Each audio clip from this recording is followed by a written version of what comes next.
Bonjour, bonjour. Afin de m'aider à sortir de ma dérive dépressive après le départ d'Archie, ma grand-mère avait eu l'idée, que je trouvais saugrenue, de me prendre un rendez-vous avec le docteur Freud, qui était de passage chez des amis autrichiens à Paris. J'allais donc malgré moi tester cette fameuse psychanalyse qui suscitait autant de louanges que de controverses et dont le côté mystérieux m'intriguait autant qu'il m'inquiétait. En temps normal, je n'aurais en effet pas du tout aimé qu'un individu s'introduise dans mon esprit pour en découvrir les moindres secrets. Cependant, j'avais tellement honte de mon état vis-à-vis de mes enfants et du reste de la famille que j'étais prête à tout pour retrouver un semblant d'équilibre. Maman me disait qu'il fallait surtout que je cherche à comprendre pourquoi j'avais le don de me mettre dans des situations impossibles à chaque fois et de changer de géniteur pour chacun de mes enfants. Elle espérait que la méthode de Sigmund Freud m'aiderait à analyser les raisons de mon comportement. Pour moi, tout n'était qu'un enchaînement de circonstances qui avait fait de ma vie un drôle de parcours. Toutefois, puisque les deux générations de femmes au-dessus de ma tête tenaient absolument à ce que je consulte ce docteur Freud, je me rendis donc le jour dit chez la princesse autrichienne Amie d'Épiphanie, dont l'hôtel particulier se trouvait dans le 16e arrondissement de Paris, non loin du bois de Boulogne. Cette charmante femme, française de naissance, se prénommait Hortense, et avant de m'accompagner dans le petit salon qu'elle avait mis à la disposition du célèbre médecin, elle me fit un portrait exalté du génie. Elle me dit à quel point sa thérapie donnait des résultats exceptionnels. Puis elle m'expliqua que bien entendu une seule séance ne suffirait pas à résoudre mes problèmes, mais que je pourrais certainement me rendre à Vienne régulièrement pour poursuivre ce passionnant cheminement à travers mon cerveau. Elle et son époux étaient d'ailleurs tout à fait prêts à m'accueillir dans leur palais, situé dans les environs de la capitale autrichienne, ainsi que tous leurs amis français qui suivaient une psychanalyse, nom que Freud avait donné à sa méthode. Je remerciai chaleureusement Hortense pour sa proposition, tout en sachant pertinemment qu'il était hors de question que je suive un traitement mental quelconque à long terme.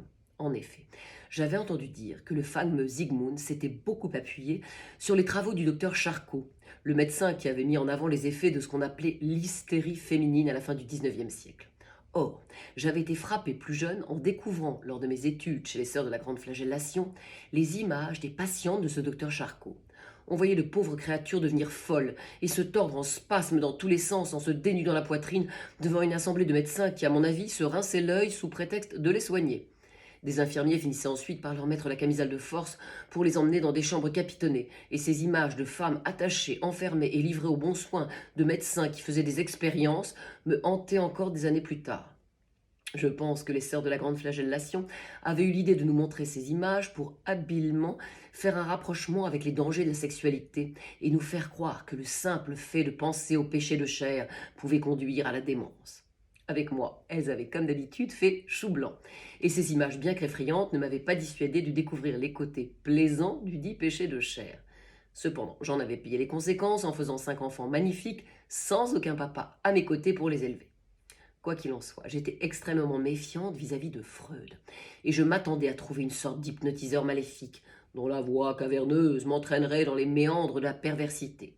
C'est pourquoi, lorsqu'Hortense frappa à la porte du petit salon dont il avait fait son cabinet de consultation, et que le grand homme m'ouvrit en me disant « André, Frau Zénaïde », avec une voix fluette quasiment féminine, je fus prise d'une envie de rire épouvantable que j'eus beaucoup de mal à réprimer. Malgré son allure impressionnante, cette drôle de voix cassait le mythe. Et d'un coup mon angoisse retomba, car cet homme n'avait rien d'un mage maléfique, ce qui me soulagea grandement. Ma grand-mère m'avait dit que l'illustre psychiatre parlait parfaitement français, et fort heureusement. Car malgré le cours particulier d'allemand que j'avais pris avec mon cher professeur Helmut, amour de mes 13 ans, hélas disparu en même temps que mon père durant cette atroce guerre de 14-18, mon niveau en langue teutonne était assez pitoyable. En effet, j'étais tellement obsédée par mon Helmut que lorsqu'il me parlait, je ne faisais que fixer sa bouche, dont les lèvres ourlées et charnues semblaient faites pour le baiser, et tandis qu'il tâchait très sérieusement de m'apprendre toutes les déclinaisons du verbe küssen, embrasser, je ne pensais précisément qu'à me jeter sur lui pour illustrer le propos de la manière la plus fougueuse qui soit. Le résultat fut qu'après 3 mois de cours particuliers intensifs, je ne savais rien dire d'autre que « Guten Tag, Herr Helmut ». Auf Wiedersehen, Herr Helmut, ou encore, murmuré à voix basse, Ich liebe dich, Herr Helmut, avec des spasmes de désir qui auraient fait passer les patientes de Charcot pour des moines tibétains en méditation. Bref, heureusement que mon petit Freud, que je commençais à trouver bien sympathique avec sa voix de châtré, parlait un français impeccable, même si son accent autrichien recommençait à me donner le fou rire, tant j'avais été sous tension ces derniers temps. D'autant plus qu'au bout de quelques secondes, il me demanda de m'allonger sur un divan en velours. Allons bon, ce grand-père barbu voulait-il vérifier qu'il était toujours vert? Je m'apprêtais à répliquer poliment que, même si je n'étais pas farouche en temps normal, la différence d'âge entre nous, ainsi que le fait que nous soyons de parfaits inconnus, ne permettaient pas immédiatement ce genre d'exercice. Mais bizarrement, au lieu de me sauter dessus, il s'assit, non pas sur moi, mais sur une chaise à la hauteur de ma tête, un peu en retrait, de manière à ce que je ne puisse pas le voir. J'apercevais seulement le bout de son soulier verni, qui d'ailleurs semblait s'agiter un peu trop nerveusement pour quelqu'un censé se maîtriser en toutes circonstances. Mais visiblement, le docteur avait d'autres projets pour moi que la bagatelle, et tant mieux. Après un long moment de silence, durant lequel je ne savais pas si je devais parler ou pas, le docteur Freud m'expliqua que la psychanalyse devait permettre à mon inconscient de s'exprimer et de faire remonter à la surface des choses enfouies au plus profond de mon cerveau, qui, en émergeant de nouveau, allait mettre en lumière certains de mes comportements pour leur trouver une explication. Il me dit que ma grand-mère lui avait confié qu'elle craignait que je sois nymphomane, comme sa mère à elle. Merci, Épiphanie. Formidable comme introduction, si je puis dire, de ta petite fille devant un homme qui devait se lécher les babines, si je puis dire encore, d'avoir un cas de nymphomanie devant lui. Je n'eus pas le temps de protester car Freud me demanda immédiatement de faire le vide en moi et de remonter au plus loin dans ma petite enfance. Instantanément, les souvenirs de mes premières années au petit plaisir entourés de tout ce que j'aimais apparurent à mes yeux. Et je pense qu'un sourire se dessinait sur mes lèvres à l'évocation de ces images. Le bon docteur me demanda ensuite si j'aimais mes parents, ce à quoi je répondis bien sûr par l'affirmative. Puis, il insista sur mon père, ce qui me fit monter les larmes aux yeux. Le docteur dut prendre cela pour une préférence par rapport à ma mère, car il me dit que je semblais adorer Meine kleine Papa. Puis, il me demanda si j'avais voulu me marier avec lui lorsque j'étais petite fille. Je dois dire que cette idée ne m'était jamais venue à l'esprit, tant mes deux parents étaient indissociables. Il insista en me demandant si je n'étais pas un peu amoureuse de lui. Là encore, je répondis illico que j'aimais mon père comme ma mère, d'un amour profond et éternel. Cela sembla le contrarier et son bout de soulier s'agita frénétiquement. Enfin, après que j'ai répondu par la négative lorsqu'il me demandait si je n'avais jamais rêvé de dormir avec mon papa, j'eus le sentiment qu'il se désintéressait légèrement de mon cas. Il eut bien un petit regain de vitalité lorsqu'il m'interrogea sur ce que je ressentais avec tous ces hommes différents qui avaient traversé ma vie. Mais une fois que j'eus passé pudiquement sur nos ébats, qui me semblait-il ne regardaient personne, et que je m'étais mise à parler de mes enfants, avec toute l'admiration d'une mère gâteuse, la voix du cher Zygmunt ne se fit plus entendre du tout, et le bout de son soulier resta en berne. Et je crois bien que c'est au moment où je parlais avec enthousiasme du talent de Saskia pour la danse, que j'entendis ses premiers ronflements. Alors là, je dois dire que j'éprouvais à la fois une grande gêne et un immense soulagement. J'étais ravie de ne plus avoir à raconter ma vie à cet inconnu pas rigolo du tout, et je me dis que j'allais profiter du petit moment durant lequel il dormait pour interroger seule ma conscience. Cependant, les dernières semaines avaient été si éprouvantes et les occasions d'être tranquille si rares qu'au bout de quelques secondes, sans doute, je rejoignis le docteur Freud dans les bras de Morphée, ce qu'il aurait sûrement analysé comme une tentative de séduction du thérapeute par sa patiente. Fort heureusement, je me réveillai la première, et perfidement, je décidai de secouer le père du subconscient en hurlant.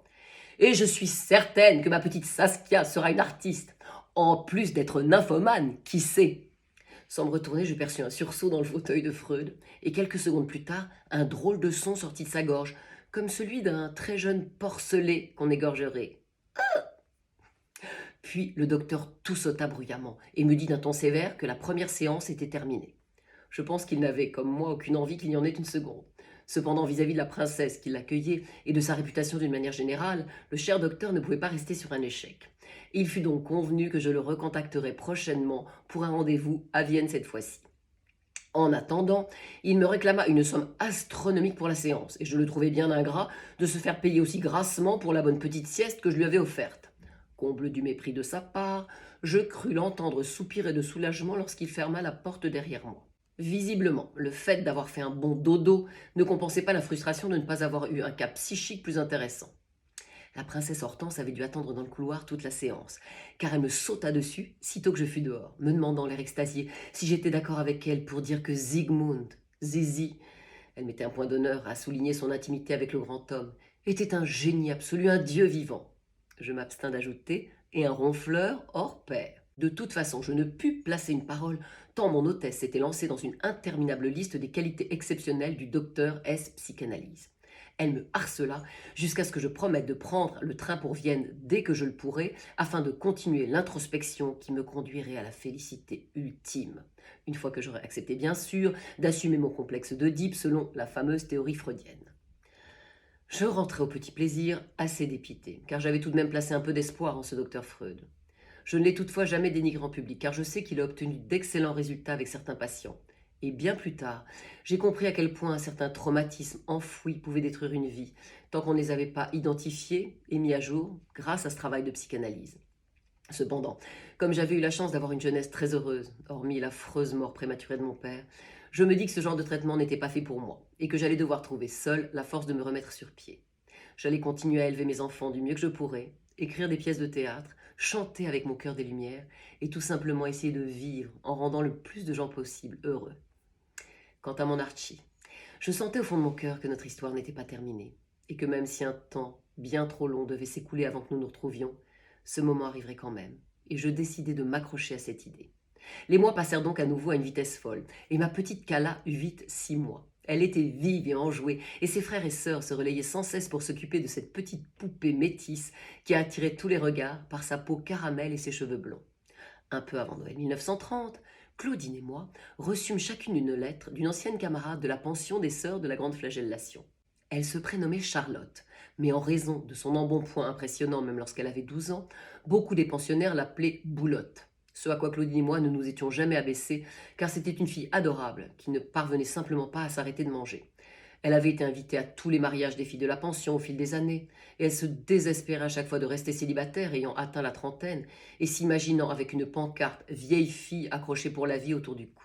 Ce qui la conduisait évidemment à noyer son chagrin en s'enfilant des religieuses au chocolat par dizaines. Or, à propos de chocolat, elle avait fait la connaissance par hasard dans un train d'un fabricant de chocolat belge, un veuf d'une petite cinquantaine d'années, qui lui avait trouvé les rondeurs de Charlotte plus qu'appétissantes et son goût pour les friandises tout à fait adorable. 3 mois après leur rencontre, ils étaient fiancés et nous étions invités, Claudine et moi ainsi que nos familles respectives, pour le mariage en grande pompe qui aurait lieu à Liège en Belgique, ville dans laquelle Oscar, le futur marié, possédait une grande chocolaterie. Inutile de dire que lorsque j'annonçai aux enfants que nous allions assister au mariage d'un fabricant de chocolat et visiter son usine, ils poussèrent des hurlements de joie, y compris Kala qui n'y comprenait rien mais sentait l'euphorie générale. Cette expédition, avec ma famille et ma Claudine chérie, qui de surcroît nous permettrait de déguster le meilleur remonteur de morale au monde, acheva de me remettre totalement d'aplomb et de sourire à nouveau à la vie. Ce qui n'était pas prévu en revanche, c'est que cette chocolaterie allait nous réserver bien des surprises. Oui, Archie. Oui, je sais, mais enfin, vous pouvez quand même pas faire la tête durant tous les épisodes où nous n'étions plus ensemble. Et vous aimez le chocolat? Vous l'adorez? Eh bien, moi aussi. Alors attendez, je vais venir vous faire goûter une petite truffe de ma fabrication, vous m'en direz des nouvelles. Je vous dis à très vite pour la suite de mes aventures.